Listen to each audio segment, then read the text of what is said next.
साई राम साई पूजा channel पर आप सबका बहुत बहुत स्वागत है। टीम साई पूजा की ओर से हमारा प्रणाम स्वीकार कीजिए। आज चैनल के माध्यम से मैं आपको सुनाने जा रही हूँ गेहूँ पीसने की कथा। पर उससे पहले चैनल को लाइक, शेयर और सब्सक्राइब कर ले।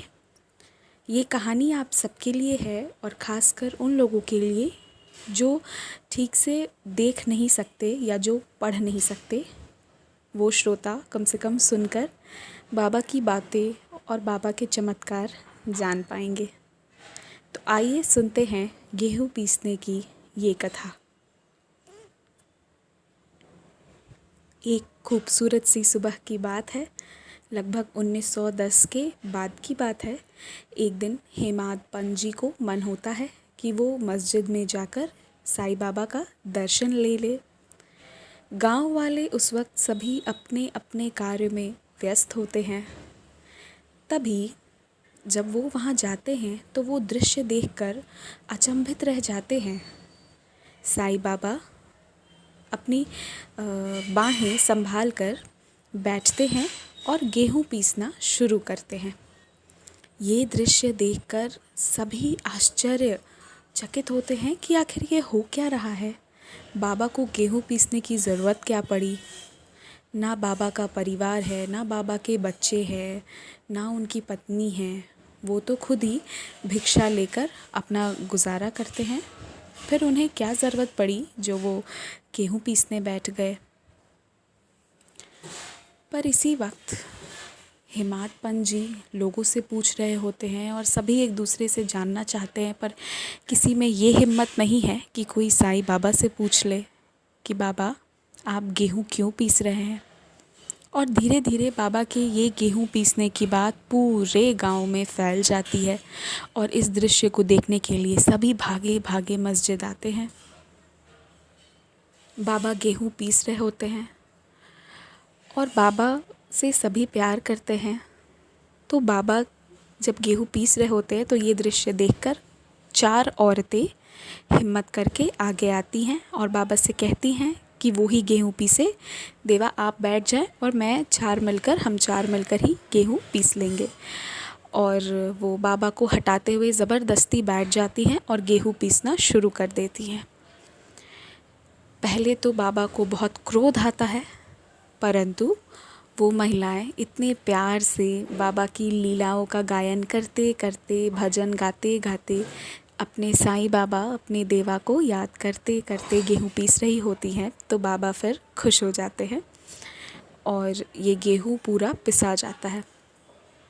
गेहूँ पीसते पीसते उन 4 औरतों के मन में ये बात आती है कि ये जो गेहूँ है, ये आखिर बाबा का जब कोई परिवार नहीं, उनकी कोई पत्नी नहीं, कोई बच्चे नहीं, तो आखिर वो किसके लिए पिसवा रहे हैं।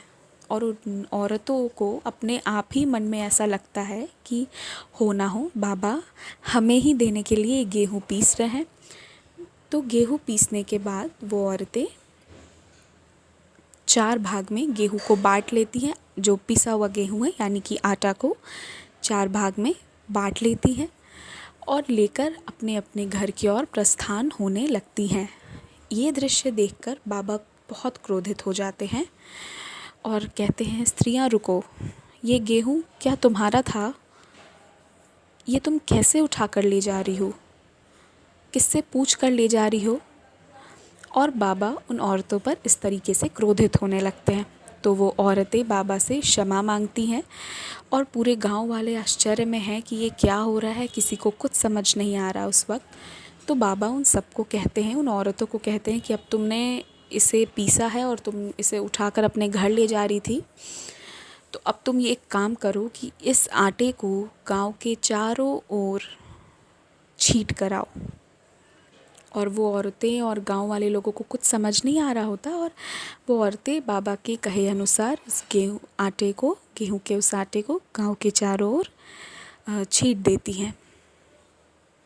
बाद में पूछने पर पता चलता है, जब हेमाद पंत जी गाँव वालों से बात कर रहे होते हैं तो पता चलता है कि उस वक्त कॉलेरा नाम की बीमारी गांव में फैल गई थी और बाबा उसे रोकने के लिए जो गेहूँ के रूप में वो बीमारी कॉलेरा को पीस देते हैं और फिर उसे गांव से दूर छिटवा देते हैं उन औरतों से। और वो जो जो कॉलेरा नाम की बीमारी थी उसे इस गेहूँ के आटे की को जैसे नष्ट करके दूर फेंकाए, उस तरीके से कॉलेरा की इस बीमारी को भी बाबा गांव से दूर कर देते हैं और लोगों को कॉलेरा नाम के इस बीमारी से मुक्ति दे देते हैं।